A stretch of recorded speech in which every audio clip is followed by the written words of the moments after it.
Assalamu alaikum, guys. So, today we will be starting uh, the laws of inheritance. Upon your request, I am making this video which will cater to all your confusions and also kind of make your understanding about the different laws of inheritance that we have covered in class up till now. So, let's start. Now, the first variety of the genetic cross that we did was a single factor inheritance, meaning which involves the inheritance of one gene only. And such kind of crosses are known as monohybrid crosses. Mono means one and hybrid means a mixture of two contrasting characteristics. So in this case, a characteristic is the height, or we can say the trait is the height, which is controlled by one gene, and the contrast in it is tallness or dwarfness. And the example that we will do will be an example of pure dominance. So let's move on. Let's suppose that capital B, which was a dominant allele, was for brown eyes, and small b, which is a recessive allele, was for blue eyes. So for each trait, we all know this background knowledge that all of us have thousands of traits, and for each trait that we have inherited, we have actually inherited one copy of that gene from our mother and the other copy from our father. So per each trait, we all have two copies of a gene. So for the color of eyes in the above mentioned example, an individual can have a mixture of capital B and capital B allele, capital B allele, and small b, right? So of course, we know that if he is capital B, his color of eyes will be brown. If he is capital B, his color of eyes will be still brown because brown is dominant to blue. And if he is small b, then the color of his eyes will be blue. So now let's start making a genetic cross which is based on the above mentioned example, assuming which means capital B is dominant to small b, right? So let's start. This is a simple cross. First, we will start the cross between two pure or two homozygous parents. And let me revise once again. We call any organism or any parent pure when it is homozygous for that particular characteristic. So according to that definition, capital B is also pure, and small b is also pure. So if we take any two pure parents, we know that after making a cross between these two parents, all the offsprings in the F1 generation will be capital B, small b, which means genetically we'll call them heterozygous, and phenotypically we'll say that all of them have the brown colored eyes, right? So we will be making a cross like this, and we will also be when we have reached this generation, which is F1, we're going to pick up two F1 offsprings, make a cross in between them, and then we will move forward, right? So let's quickly cover this. Now, I have not made, I have only, just to begin with and give you the general rules and instructions of making a cross, I have made this cross in a very detailed manner so that you know that when you're given this question in the structured paper, you should follow the same pattern in which on the left hand side you have the details written in words, and on the right hand side you have the symbol. So without taking a lot of time, I will just tell you that this is how you will make a cross. And when you want to show fertilization, it's better to do to make a Punnett square, and then what you get is these four offsprings. If you don't want to write them four times, you can simply write them all capital B, small b. And if you don't want to write all this four times, you can say all of them are brown. So for this condition, in our F1 generation, our phenotypic ratio is that 100% of these organisms are brown. They have brown eyes as in, and the genotypic ratio is that 100% of them are heterozygous. Now, if I take any two offsprings from the F1 generation and make a cross between them, right, this is what I get. For example, I took two heterozygous organisms both of them having brown eyes. I made a genetic cross between them. So I now get a phenotypic ratio of 3 brown eyes to 1 blue eyes, and genotypic ratio of 1 homozygous dominant organism, 2 heterozygous organisms, and 1 homozygous recessive organisms, right? Just to add a little bit more detail to this scenario, I would say that if you know which cross you are doing and you're also aware of the fact of the rules pertaining to that cross, then no matter whatever condition is given to you, you can figure out the offspring genotypes and phenotypes. For example, if I have capital B and capital B crossed with capital B, all of them will be this. If I have small b into small b, all of them will be this. If I have two heterozygous, then I will have these typical ratios. If I have a homozygous dominant and a heterozygous organism, I will have a 1:1 ratio. So, it looks very overwhelming, but if you know the general rules for that particular kind of a cross, then you can literally do any cross, right? The general rules are very important to remember. Another thing, always remember that when I say that that's a pure organism, what I mean is that that organism is homozygous, which means it can be homozygous dominant or it can be homozygous recessive. Another rule for such kind of crosses is that all homozygous organisms breed true. Breeding true means that if I have a homozygous organism and if I make a cross of that homozygous organism with another homozygous, all of them will breed true, which means necessarily they will lead to offsprings which will be exactly looking like the parents. But in this case, you can see that, this organism or this parent is not breeding true. Why? Because if you look at the genotypic and phenotypic ratios, we have a mixture of brown, which means we have a mixture of homozygous and as well as heterozygous organisms. So in this particular scenario, I would say that this organism, because this organism is heterozygous, so I will say a heterozygous organism never breeds true, right? So that is it. And then we move on to the test cross.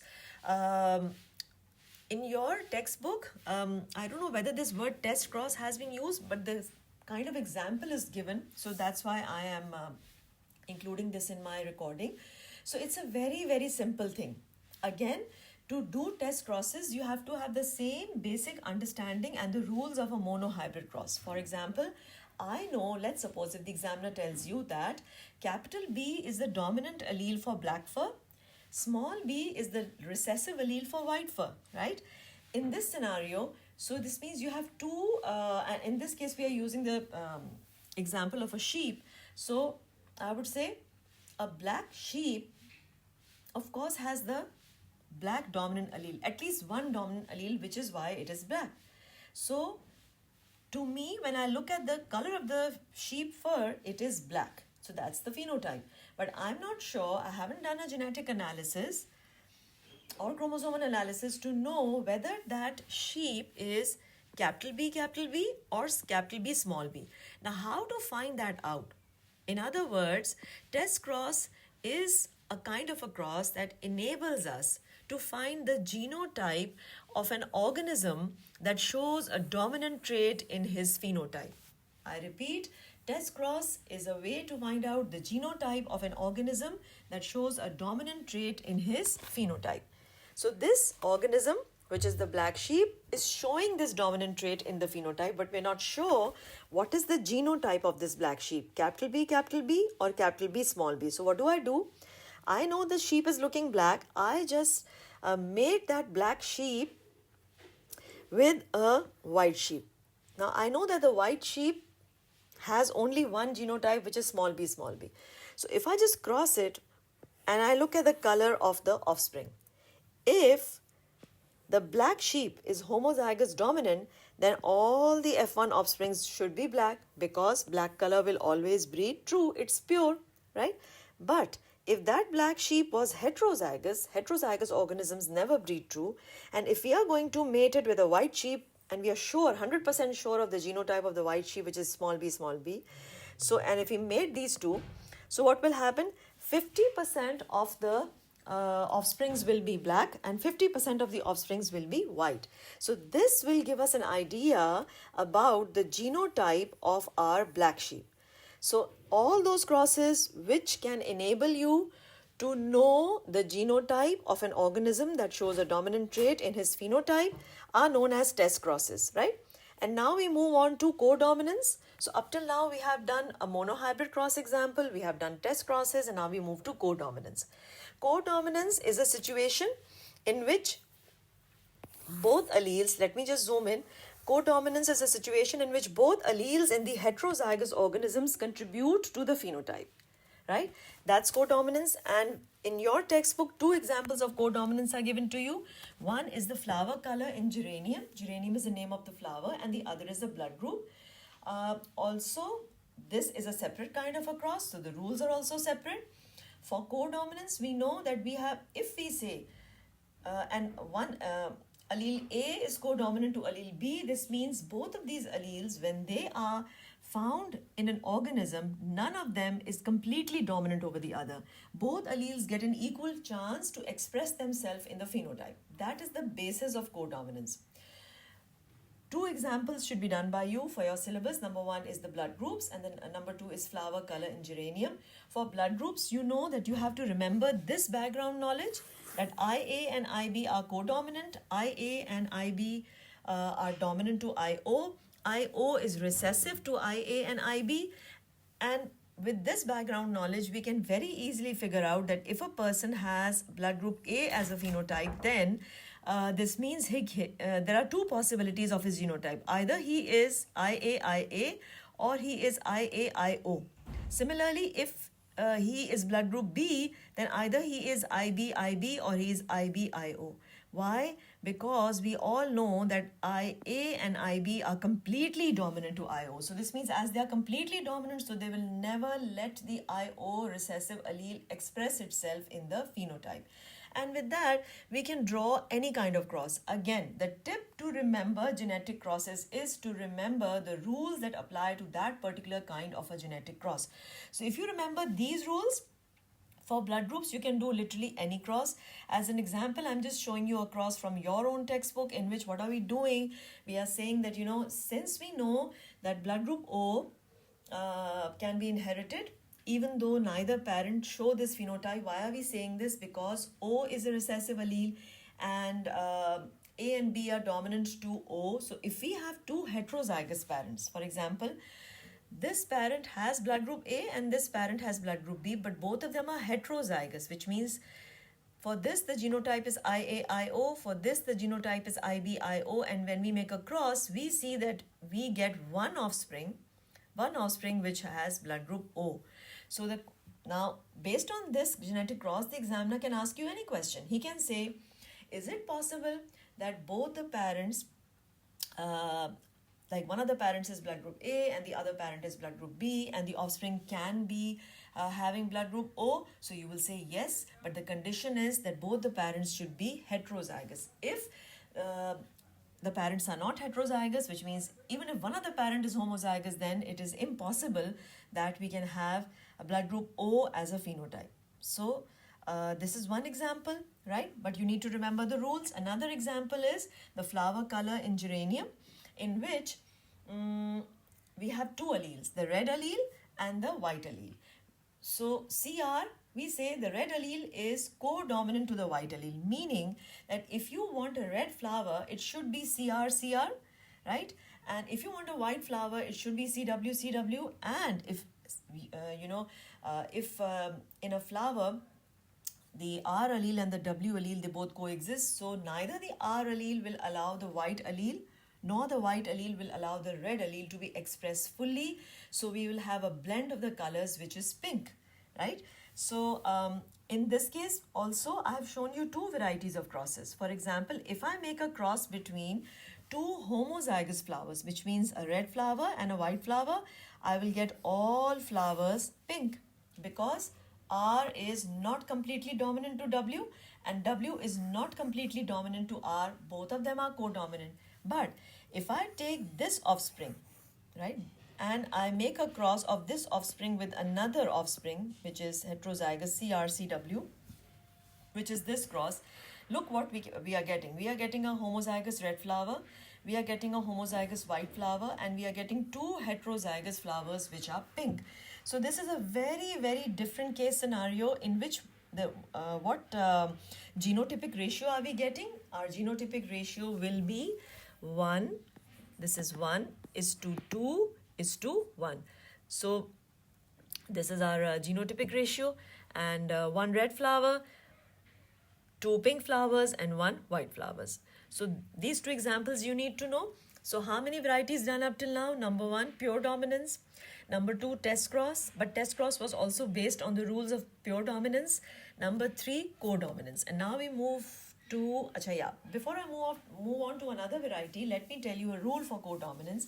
If you see in your question that the allele has been shown in the form of a superscript, right? This shows that the question is on codominance. Either it can be from blood group, or it can be from flower color, or it can be from any unknown situation, but it will always be shown as a superscript. Whereas in case of pure dominance, we never use superscripts. We just use alphabets, capital letters and small letters. Capital letter will show you that it's a dominant allele. A small letter will show you that it's a recessive allele. So these are also the rules which you need to remember. Now, sex inheritance, we all know that the last chromosome is the sex chromosome that determines the gender of a person. And if a human being is female, she has both X chromosomes, and both those X chromosomes are similar in size and shape. If it's a male, he has one X and one Y chromosome. So in sex inheritance, I think these kind of crosses are the easiest to remember and the easiest to solve. Number 1, their rule is that you will always use symbols X and Y and X and X for this. You cannot use other symbols like C, D, W, B, because we are only dealing with the inheritance of the gender. So I would say this is the phenotype. If I'm writing like this is the phenotype of the parent. So we say male, that's the phenotype, gender phenotype, female, gender phenotype. And how do I write the genotype of a male? XY, genotype of a female, XX. And when I want to show meiosis, I will show it like this, and you can see that either I draw my the genotype of my offsprings like this, or I make a Punnett square. I will get 2 females and 2 males, which means actually that the possibility of a male child or a female child being born is always 50%. So the ratio in this case is 1 female is to 1 male. This cross is super simple. Now let's move on to the last example, which is incomplete dominance, and I think most of the students were confused in this. Let me tell you the background of this. Sickle cell anemia is a disease in which a person has abnormal sickle-shaped red blood cells. Why does he have abnormal sickle-shaped red blood cells? Because he has inherited an abnormal mutated allele. Just like any other characteristic of your body, hemoglobin is also a characteristic. Hemoglobin structurally is a biological molecule. It is made up of a chain of amino acids. So technically it's a polypeptide or a protein molecule. We know that the structure of a protein is determined by the sequence of the nucleotides in the gene, right? So whatever is the sequence of nucleotides in the genes will determine the sequence of the amino acids in a polypeptide, and that will determine the structure of that particular protein. Now, I had explained this to you in detail in the class that there is replacement of only one base in the sequence of nucleotides that changes the amino acid in the polypeptide chain of hemoglobin from glutamic acid to valine. Just because of this small base mutation, the person's hemoglobin is completely altered and its oxygen carrying capacity will not be up to the mark as compared to a normal person. So we say he's suffering from sickle cell anemia. But then what kind of inheritance is this? This kind of inheritance is an example of incomplete dominance. So this is where the students get confused. What do you mean by incomplete dominance? It is very similar to codominance, but the effect of recessive allele is not completely masked by the dominant allele. I repeat, the effect of the recessive allele is not completely masked by the dominant allele. So let's see. A person inheriting both AA alleles from the mother and the father, so he is completely normal. HB stands for the locus, it stands for hemoglobin. A stands for the allele that he has got for hemoglobin, right? Now again you will say, Miss, over here the allele has been shown as a superscript, so you told us that if you see the allele in the form of a superscript, that's the example of codominance. Yes, it is, but here there's a very little difference. It is codominant, but not completely codominance. That's why we call it incomplete dominance. Since it is incomplete dominance, we still write the alleles in the form of a superscript. So here the allele is A, and over here also it's A. Okay. So this individual got an A allele, which is the normal allele for hemoglobin, from his mother, and he got another A allele from his father. So that's why his genotype is HbA, right? And he is of course homozygous dominant, and he is homozygous dominant is his genotype. But what will be the phenotype? I will say that he has the normal hemoglobin whose oxygen carrying capacity is good, 100% accurate, right? Now there is another person who has inherited an S allele from his mother and also an S allele from his father, and he is homozygous recessive. So will he have sickle cell disease or sickle cell anemia? Of course he will have sickle cell allele and the anemia, and he is homozygous recessive. He will show all symptoms of this disorder. His red blood cells will be sickle shaped. They will not have a large surface area to volume ratio. Their oxygen carrying capacity is less. So, these people don't even reach their reproductive age, and they might die because of oxygen deficiency in their blood. But then we have a third scenario in which, let's suppose, a human being has inherited A allele from his mother and S allele from his father, so he'll be heterozygous, right? Now, if we follow the rule of codominance over here, codominance, then in that case, of course, the situation will be different. But over here, what is happening? Now, this person is heterozygous, number one. He will be having some of the hemoglobin will be normal, and some of the red blood cells will be sickle shaped. Now, such a person can live a completely normal life. He will only face an oxygen deficiency in his body if he goes to an area where there is a deficiency of oxygen, like high mountainous regions above the sea level. Otherwise, he's normal. He's carrying this S allele, so we can say he's a carrier of the allele, which means that he can pass on this allele to his future offsprings, right?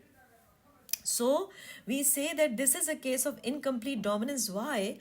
Because the effect of the recessive allele is not completely masked by the dominant allele. The S allele is still, showing up in the red blood cells, right? For example, if I compare this with these two scenarios, when we had a heterozygous IAIO, such individuals' blood group was completely A.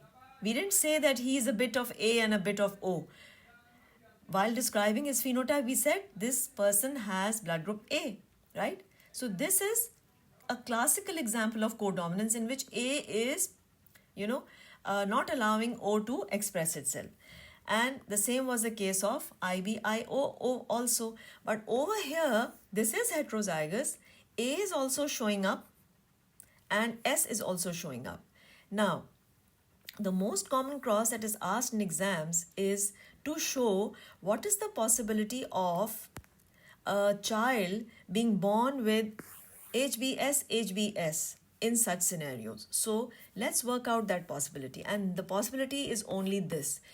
If you have two parents, for example, one of the parent is also heterozygous, which means he has at least one S allele, and the other parent is also heterozygous. If these two parents, they mate with each other, I have shown you the separation of the gametes, meiosis, and then I have made a Punnett square over here. So you can see in this Punnett square that I have got one normal parent, one normal offspring, which is HbA, homozygous dominant, so the hemoglobin is normal. Here, this is a carrier. Carrier means he will not have symptoms, but he will carry the S allele.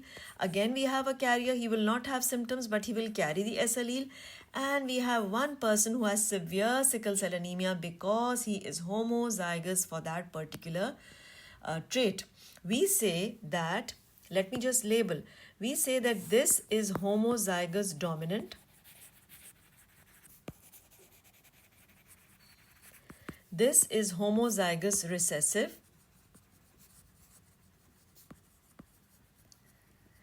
and these two offsprings are heterozygous, right? So the ratio, the genotypic ratio is 1:2:1. But if the examiner asks you, what is the probability of a child being born with full-blown sickle cell anemia in such a scenario? So you will say the probability is that 1 out of 4 children will be born with sickle cell anemia. And that is only the case if both the parents are carriers, right? So again, let me zoom into it and let me just repeat. If you see this, you will say a normal person with normal hemoglobin. To describe this, I'm describing actually phenotypes: carrier, sickle cell anemia, right? So these are the possibilities, and I think it's enough for today, and this covers all crosses. So you should not be having any problem. There are many worked examples in your textbook. Let me just show you. For example, this worked example over here. So many worked examples over here are given. I had done this one also in class and this one also in class. The more worked examples you do, the better it is for you as far as your examination and test performance is concerned. Okay, so we're done for today. Allah Hafiz.